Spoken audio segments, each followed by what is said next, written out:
ছিল, সেই কারণে দুপুরের ভাত রান্না করে ভাত না খেয়ে ভারতের উদ্দেশ্যে বন্ধুরা আমার আজকে আমাদের সেই দিকে লক্ষ্য রেখে আমাদেরকে যারা নেতৃত্ব দিই শুরু করে উপর পর্যন্ত যারা স্বৈরাচার, যারা সন্ত্রাসী কর্মকাণ্ড করে, যারা উন্নতি করে, যারা গ্যাস দখল করে, যারা জমি দখল করে, যারা সরিষার নামে লক্ষ লক্ষ টাকা হাতিয়ে নেয়, তাদের মানুষ পছন্দ করে না।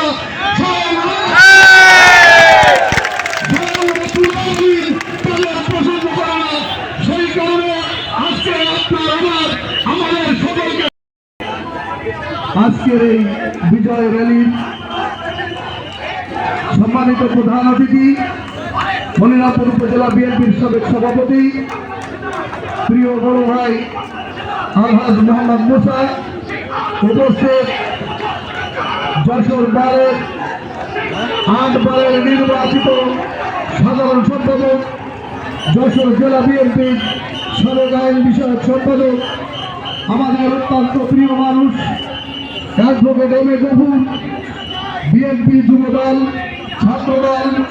অঙ্গ এবং সহযোগী সংগঠনের বিভিন্ন স্তরের নেতৃবৃন্দ এবং 17টি ইউনিয়ন এবং মনিরামপুর পৌরসভার